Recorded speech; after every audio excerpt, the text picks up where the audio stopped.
Alright, welcome to Gravity Games. I'm Dave. And I'm Noah. And we're going to be talking about which Souls game we think is better after putting some time in with the newest one. We've both beat it at least once. We both started New Game Plus or beating it. So. Alright, so we're going to start with the reasons we think the first game is better. I think the first thing that really stands out to me personally when you play them is that Dark Souls world is a little bit better constructed. It feels more connected. You always have reasons to go back to areas and sometimes find new things, and I just felt like the world felt more like a world. It wasn't just like a bunch of diverging paths. I'm gonna agree with that one, and like Dark Souls 2 was still connected, but you forget about that because you have a lot more fast travel. And the other thing is it's connected in like the weirdest way. Like you leave Earthen Peak, which is like a moldy fortress in the woods, and then you like walk through a door and suddenly you're in Lava Town. Yeah, like, oh, you walk through a forest and you end up in fucking the middle of a wasteland, like, with poison everywhere. Like, how did this happen? It made a little bit more sense in the other games. Like, when you went from Blighttown down to Izalith, you were actually going kind of lower. You know, yeah. It kind of made sense.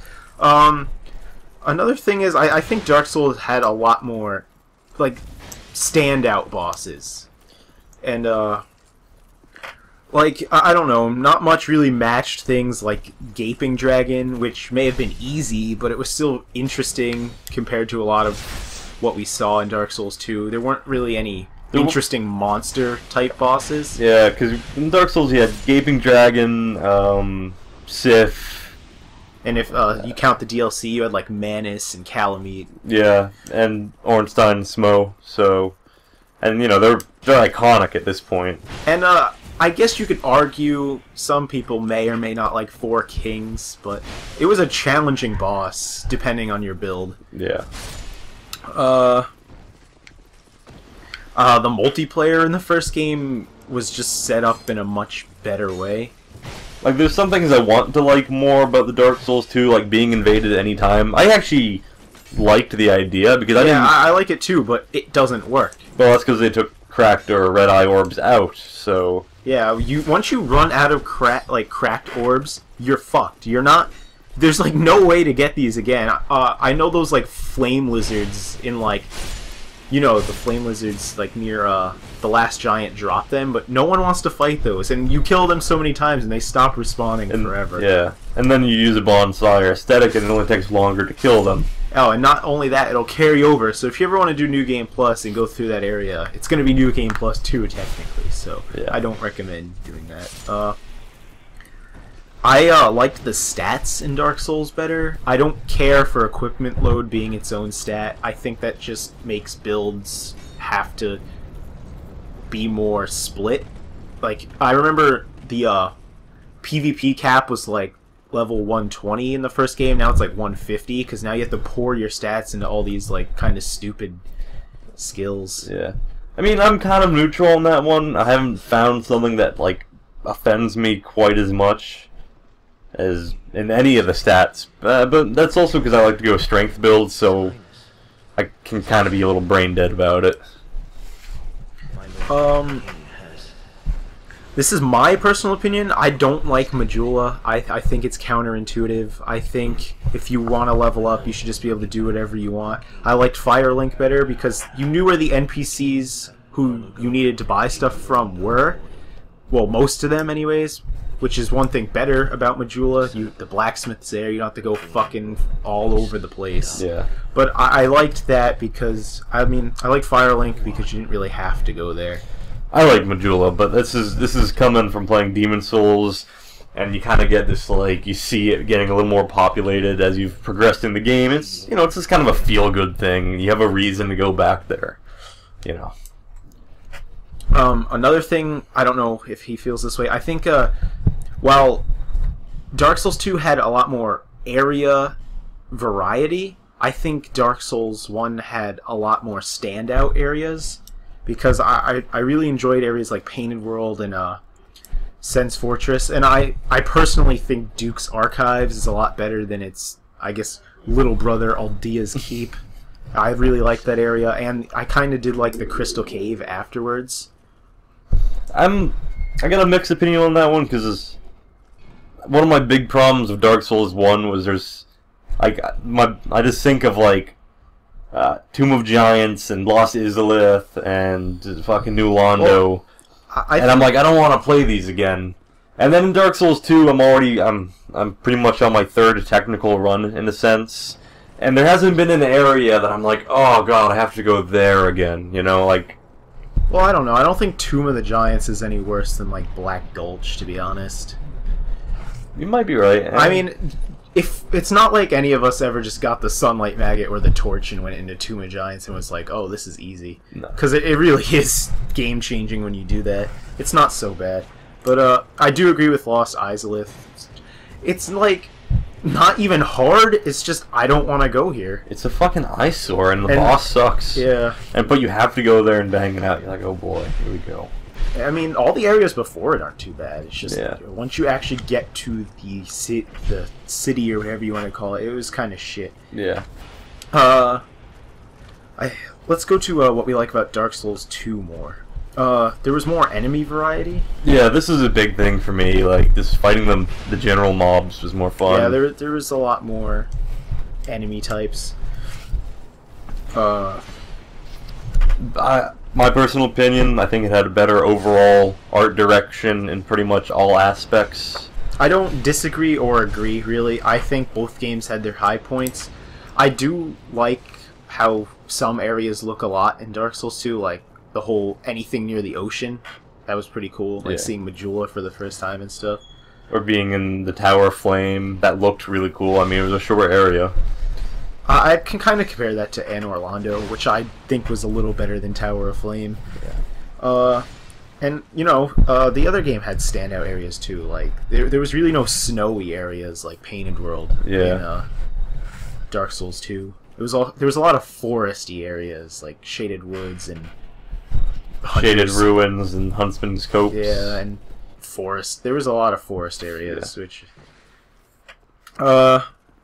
Dark Souls 2 just had a lot of improvements, and it performs better visually and like frame rate wise. Yeah, I mean it's almost tough to give it that credit because you expect this from a sequel, but it works better. I mean, the upgrade system's better. It's just more simple, easy to use. I mean, one could argue that that's streamlined, but you look at me in the face and tell me that running between 6 different blacksmiths and grinding 12 different kinds of stones is fun. Oh, yeah, we do like that it's streamlined in some ways. It just makes the game funner to play. Like, you don't have to go down fucking...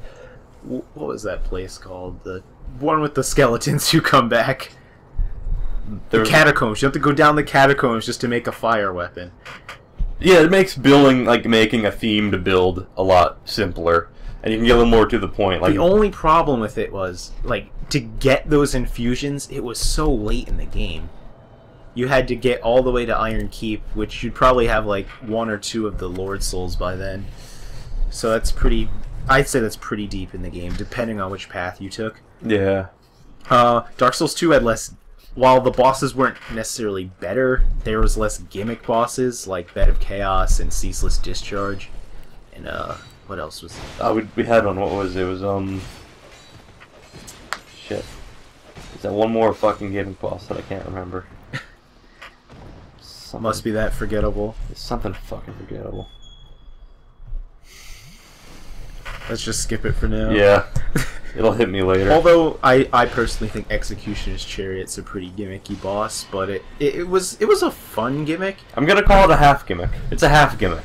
The first half of that boss fight's a gimmick. I remember it looking more interesting in trailers though. Like, whoa, a boss on a chariot? This is gonna be hard. Oh no, it's not. Dude, first time I played that, I immediately ran to the right and died. Oh yeah, so did I. It's in my beta playthrough. I'm like, alright, he's coming this way. Right down the cliff. So I just turned to the right. I'm like, oh, dead. Whoops. Back to what I like about Dark Souls a little more, because I don't know why I put this in the wrong section. I think Dark Souls 2 had a really bad case of inverse difficulty. A reverse learning curve. Whereas most games are supposed to get harder as you go along, Dark Souls 2 kind of got easier. Like, once you pretty much get out of, like, the Forest of the Giants, it's all kind of like downhill difficulty because you have a lot more healing options. And you've probably found a good weapon. And I guess you don't have to use this ring, but once you get Ring of Binding, turning, like, not being human does not fucking matter. And it's basically like the Cling Ring from Demon Souls, which you pretty much always had to use, but I guess you don't have to. I didn't use it personally. I had a very low vigor run. But if anything's, like, if any ring is casual or streamlined, it's the new protection ring, because you can repair it. Oh yeah, you can repair the protection ring, and you can. I have like 5 of them, so you can like switch them out. So you don't even have to go back to Majula to like repair these. Yeah. I think they should have just had it break permanently, like in the last game. And even like the favor and protection rings casual now, it's like you can take it off and it doesn't break. It breaks. It only breaks when you go through like corrosive stuff. Which is never. There's like 2 events. Yeah. But Dark Souls 2 does have a lot more gear, better gear.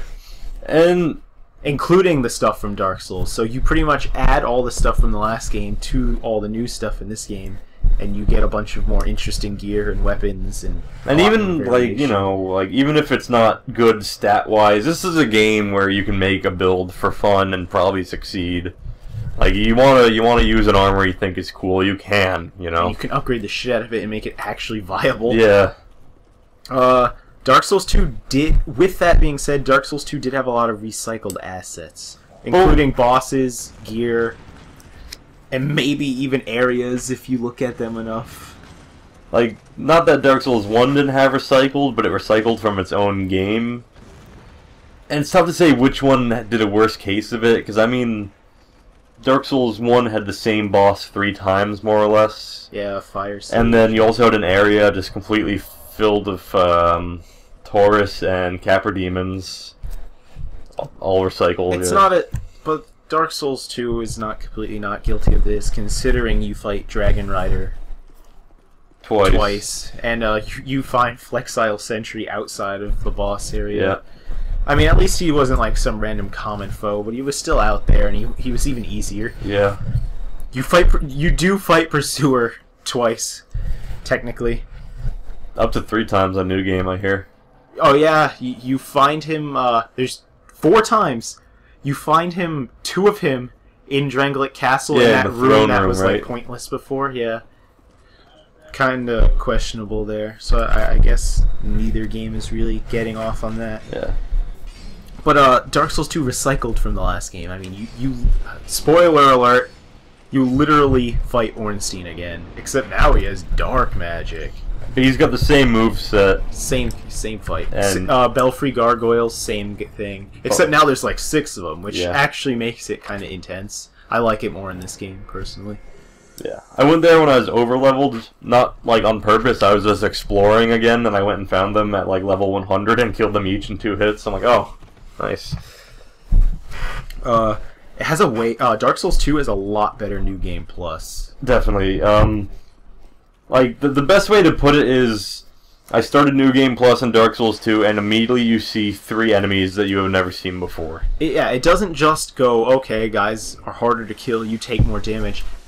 While it does do that, it actually adds new scenarios you didn't have before, which actually does make it more difficult, because you're like, you don't know exactly what to expect. Although, I will say, I think it's a little bit patchy, because there are times that there's nothing new, like really long periods of time where nothing changes. And then you'll finally be like, oh, that wasn't there before. Yeah. What else we got on the list here? I put down that Dark Souls 2 has some disappointing areas. Like when you walk in, you see like this really cool area, and then it turns out it really wasn't that great. Or, more often than not, it was too short. Yeah, like Dragon's Area and Shrine of Amana, really. Yeah. Are like the 2 big ones for me. I think Black Gulch could have been better. Take away the poison statues, make it longer. Yeah, something like that. I liked how it looked. Like the green and black kind of theme was really cool. It was really singing to my like early high school self, but I mean, Faint by Linkin Park was playing and I'm like, yeah, badass. So which one would you like say is overall better? I have to go with Dark Souls, the first one, for the reason I stated earlier. While I think Dark Souls 2 is consistently better, technically, I do think some of the best moments in Dark Souls are vastly more memorable than anything in Dark Souls 2. Like, I don't think I'll ever remember anything as much as, like, fighting Ornstein the first time, or getting my ass kicked in Sen's Fortress. Nothing... Or just fucking Sif. Yeah, like, you fight a wolf with a sword. There's nothing like that in Dark Souls 2. Yeah. And I think that means a lot. Despite the fact that some of its weakest points aren't that great. Like Lost Izalith and Bed of Chaos. And, yeah, as for me, this is a tough one because one of my favorite part of the Souls games isn't really the bosses, but the levels. And since there's this better level consistency in Dark Souls 2, like, I don't have that groaner level like Lost Izalith. I'm like, shit. I like playing all these levels, and I'm not just gonna rush through all the enemies to get the boss over with. And this might just be the fact it's a new game, and I'm very susceptible to game afterglow, and so it's still fresh to me. I'm like, yeah. But I think at the moment, I'm sure I'll change my mind in like a year. I think I'm gonna say Dark Souls 2 is just a bit better. I mean, they're both fantastic games. Like, don't get me wrong. Oh, I also want to throw in that Dark Souls 2, in my opinion, is the easiest of the three. By a very significant margin. There weren't really times where I felt stuck on anything, necessarily. I just, you know, there was like that one or two hiccups, mostly towards the beginning. Like, I will admit, I lost to Lost Giant quite a few times for some reason, the last giant. But then I came back and pawned him. I got back up and pawned him. Yeah, I got stuck in a few spots, but not nearly... That's a tough one. I think the only time I got really deep stuck in Dark Souls 1 was the first time encountering Ornstein and Smough. I got stuck the first time encountering Ornstein and Smough, and the first time fighting 4 kings. I think I first tried 4 kings, but you ended up telling me what to do. Yeah, before they patched it, Iron Flesh would fucking wreck 4 kings, and you could also use the Crystal Ring Shield, which like was really powerful. But if you're not playing like a heavy poise like Havel's armor build, the 4 kings might be the hardest boss in that game. Yeah, if you go on Dex, it's a pain in the dick. The dick? The dick. Anyways, that's our opinions on Dark Souls and Dark Souls 2. But, yeah. Oh, wait, which one do you think's the easiest and hardest? Real quick. At the moment, I'm gonna say Demon Souls is the hardest. Oh, yeah. Definitely, yeah, that's definitely true. I'm gonna kind of reserve my judgment until I've completed my New Game Plus run. But I think Dark Souls 1 was probably harder overall. I mean, it's still a game that keeps you on your toes. Like, I'm not saying Dark Souls 2 is suddenly easy. It's just Dark Souls 1 was harder. And I know a lot of people might be like, well, you played this one, so that one's going to be easier. But there are things that they just made easier. Like, Curse does fucking nothing in Dark Souls 2, whereas it would fucking destroy you in Dark Souls. They replaced Curse with Petrification, but there's only like 3 basilisks. I've never in the been game. petrified. I've only seen like one statue of another player who's been petrified. I've seen a bunch of them, too. And I'm like, how? How did this... You actually, no, the one time it happened to me, I had the protection ring on, like the good one. Oh, of course. Yeah. Never has it happened to me, because you don't see enough like enemies that can even do it. Alright. Thanks for watching. Yep. Don't forget to like, comment, and subscribe. And I'll probably make a few more PvP videos. I want to do one for the Twin Blade, like, specifically. So, thanks. Yeah.